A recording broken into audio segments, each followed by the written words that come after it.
What happens if you travel at the speed of light? If you could travel at the speed of light, you could circle the Earth 7 times in a single second. You could reach the Moon in just over 1 second. The distance from Earth to the Sun? Only 8 minutes. At first, it sounds like the ultimate superpower. But the closer you get to light speed, the stranger reality becomes. Space begins to distort. Time starts behaving differently. And according to modern physics, the universe may have built a limit that nothing can ever cross. You've been told nothing can travel faster than light. Most people think it's because light is just incredibly fast. But that's not the real reason. The actual reason is far more disturbing. It's not that light is fast. It's that the universe will not allow anything to go faster. Because doing so would break the fundamental structure of reality itself. Let that sink in for a moment. If faster than light travel were possible, cause and effect could reverse. You could receive an answer before asking the question. The future could influence the past. Reality would stop making sense. So the real question isn't just why is light so fast? It's why does the universe refuse to allow anything to go faster than light? What would it actually feel like to travel at the speed of light? Why does time slow down and eventually seem to stop as you approach it? The answer begins with one strange fact.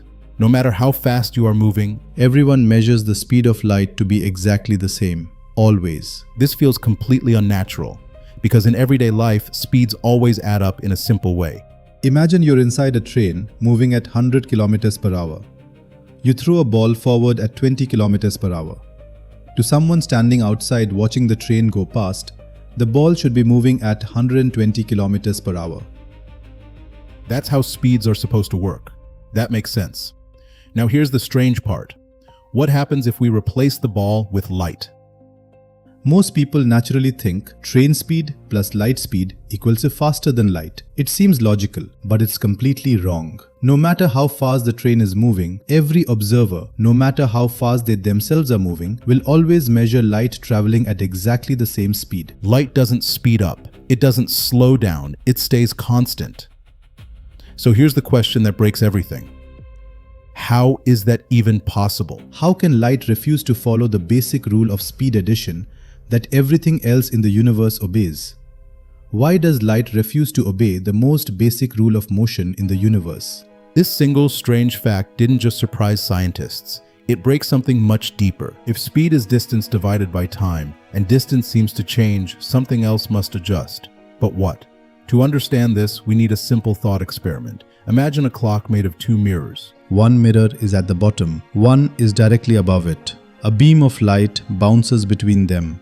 Up, down. Each round trip is one tick of the clock. This is called a light clock. Now place this light clock inside a fast-moving train. There are 2 observers, one inside the train, one standing on the platform outside. From inside the train, everything looks normal.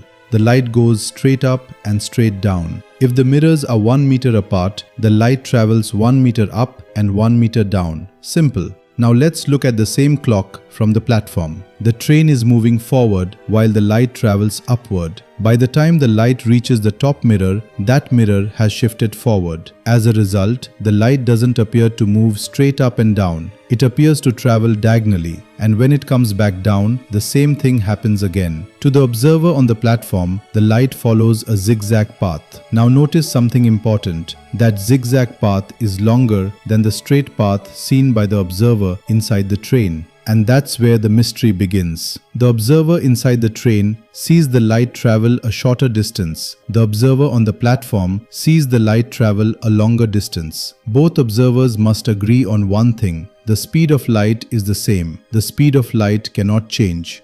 So, if the distance is different, what changes? Think about it for a second. If speed is fixed and distance increases, what changes? There is only one answer.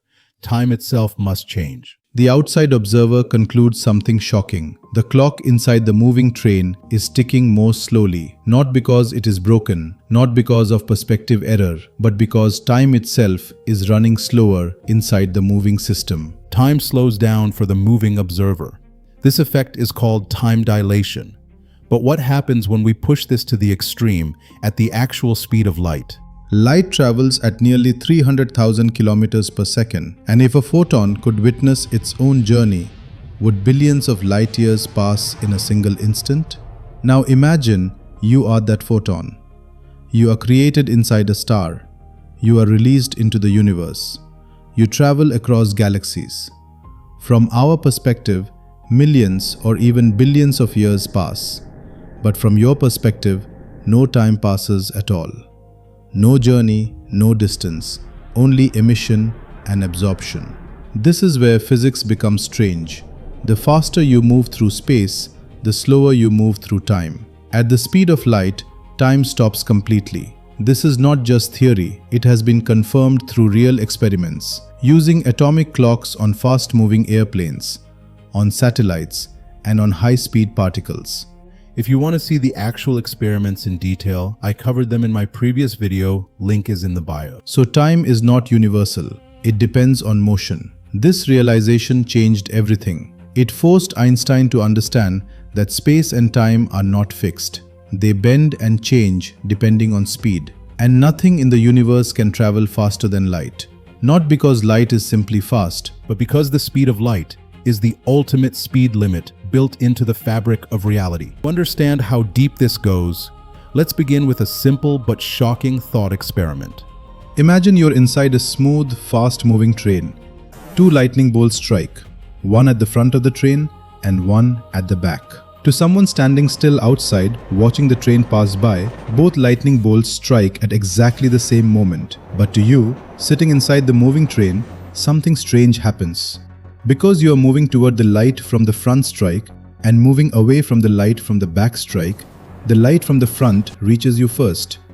So for you, the front lightning bolt appears to strike before the one at the back. This isn't an illusion. This is how reality actually works when the speed of light is constant for everyone. So here's the serious question. How can the same two events be simultaneous for one person, but not for another? And more importantly, whose version of reality is correct? The answer is this. Both can be correct. This is how space and time actually work. There is no single universal now that applies to everyone. So why don't we simply build a ship and go faster? Because nature has a rule. The closer an object gets to light speed, the more energy it requires to accelerate further. Each small increase in speed demands even more energy than the last. Near light speed, the energy required becomes so enormous that reaching it would need infinite energy. And since infinite energy doesn't exist in the universe, no engine, no fuel, and no technology we know can overcome that barrier. No object with mass can ever reach the speed of light. It's as if the universe placed a wall at the edge of reality and said, you may approach, but you may never cross. Now the deeper question, why should time slow down at all? The answer connects to everything. Without this rule, cause and effect would break. If faster than light travel were possible, you could send information into the past. Someone could reply before receiving your message. Effects could appear before their causes. This would create paradoxes that destroy logic itself. So the universe enforces a strict rule. Cause must always come before effect. To protect this, space-time itself adjusts. Time slows down, space contracts, and energy requirements explode as you approach the speed of light. So, what is the speed of light really? It is not just a number. It is not just a fast speed. It is the maximum speed at which information, cause, and effect can travel through reality. Everything in the universe respects this limit because reality itself depends on it. If this limit did not exist, time would lose order, events would lose meaning, and reality would stop being consistent. Einstein asked a simple but radical question. What would happen if you could run alongside a beam of light? If you were moving at the same speed as light, would the light beam appear frozen beside you? He realized this would create serious contradictions. If anything could travel faster than light, it would be possible to send information or matter backward in time. Effects could happen before their causes. Reality as we know it would fall apart. So he concluded that you can never catch up to a beam of light. Not because light is simply too fast, but because space and time adjust themselves as you approach its speed. Light defines the structure of space-time itself. It is the maximum rate at which cause and effect can travel through the universe. It is the cosmic speed limit built into reality. Everything we experience, the flow of time, the structure of space, and the very idea of past and future exists because nothing can travel faster than light. Without this rule, reality would not make sense. Maybe the speed of light isn't a technological barrier. Maybe it's nature's way of telling us the universe was never meant to be fully explored.